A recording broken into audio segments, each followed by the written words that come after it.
கர்த்தராகிய இயேசு கிறிஸ்துவின் நாமத்தினாலே உங்கள் யாவரையும் வாழ்த்துகிறேன்.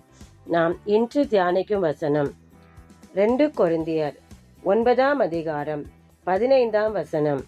தேவன் அருளிய சொல்லி முடியாத ஈவுக்காக அவருக்கு ஸ்தோத்திரம். கர்த்தராகிய தேவன் நமக்கு எந்தெந்த ஈவை கொடுத்தார் என்றும் அதற்கு நாம எப்படி ஸ்தோத்திரம் செலுத்த வேண்டும் என்றும் அப்போஸ்தலனாகிய பவுல் கொரிந்திய சபைக்கு சொல்லியிருக்கிறாரு. அதுபோல கர்த்தருடைய பிள்ளைகளாகிய நமக்கும் தேவன் கொடுத்த ஈவு, பெரிய ஈவுக்காக நம்ம ஸ்தோத்திரம் செலுத்த வேண்டும்.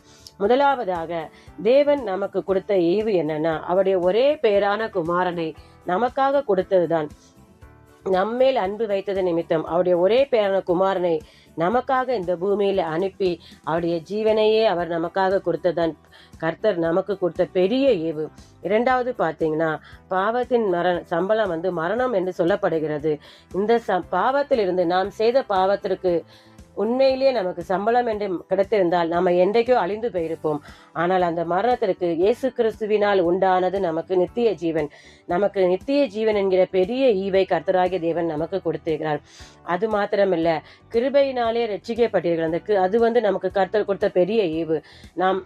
நம்மை தெரிந்து கொண்டது, நம்மை ரட்சித்தது எல்லாமே கர்த்தர் நமக்கு கொடுத்த பெரிய ஈவு தான்.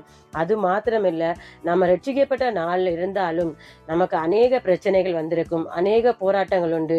சில வேளையில நம்ம முடியாதென்று கலங்கி நின்ற நேரம் உண்டு. நாம் விழுந்துருவனோ அழிந்து போயிடுவனோ என்று நினைத்த நேரம் உண்டு. எல்லாவற்றிலும் நம்மை பாதுகாத்து இந்த நாள் வரைக்கும் தேவன் நம்மை ஜீவனோடு இருக்கவும், அநேகருக்கு முன்பாக நம்மை சாட்சியா நிற்கவும் வைத்திருக்கிறார். இது நமக்கு தேவன் அருளிய சொல்லி முடியாத ஈவு.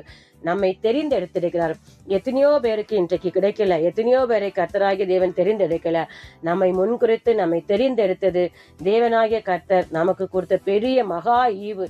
இந்த ஈவுகளை எண்ணி நாம் ஒவ்வொரு நாளும் கர்த்தருக்கு நன்றி பலிகளையும் சோத்திரத்தையும் செலுத்தும் போது தேவன் இன்னும் மகிமைப்படுவார். அதாவது ஒரு வசனம் சொல்ற, சோத்திர பலி செலுத்துகிறவன் தேவனை மகிமைப்படுத்துவார் என்று. நாம் சோத்தரிக்க தேவன் மகிமைப்படுவார், நம்மை இன்னும் ஆசீர்வதிப்பார்.